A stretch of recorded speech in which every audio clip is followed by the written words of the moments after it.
Once you have your template open in Illustrator, it's just a matter of editing it. You want to enter the name of your creature at the top. And I have to go back and check because I don't remember. Oh, here it is. The blue ringed to wall. So I'm going to go ahead and do that and paste that into Illustrator. And then I'm going to leave this text and this text alone because those are all fine, but I'm going to put my name there. So here I just need to replace this with a screenshot from my insect, my very first project that I did in this class. So I'm going to go ahead and I'm going to delete both of these actually, and then just go up to File, Place, and I'm going to go to my folder where I have all my stuff stored, and I need my insect. There it is, Mudbox insect. And I actually have all of my views here, so I'm just going to keep that and scale this down so it fits in the space. And then you'll notice here at the bottom that there's text. Describe your first experiences with sculpting in Mudbox. What tools did you learn that helped you create your insect?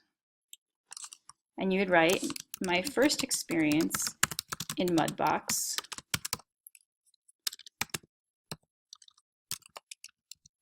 was whatever it was for you, was challenging because blah blah blah. I used the the sculpt tool and the wax tools to create my insect. The more you have to say, the better, but you're going to write something in there. And I'm going to repeat this process for the rest of my for each of the sections. So planning my creature design, I want you to place the 3 imaginary creature sketches here. So these were the ones you had to do 3 ideas. So I'm going to place these in. Again, I have my 3 sketches. Place. And I'm just going to make this smaller so we can show off our planning.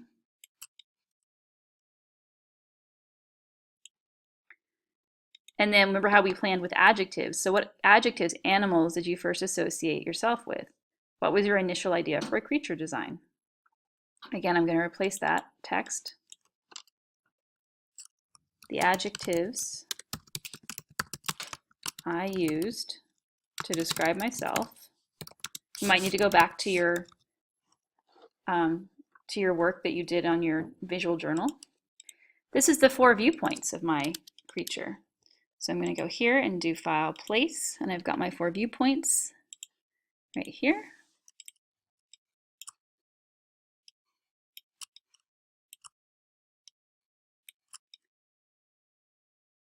And here's my sketches.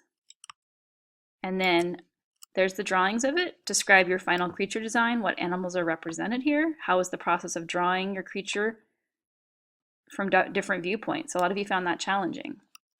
Copy and paste my creature story here, so I can just actually go right back into that document that we created last Friday. Copy and paste, and back into Illustrator. So that's already done. And then I want to do a screenshot of my final creature here.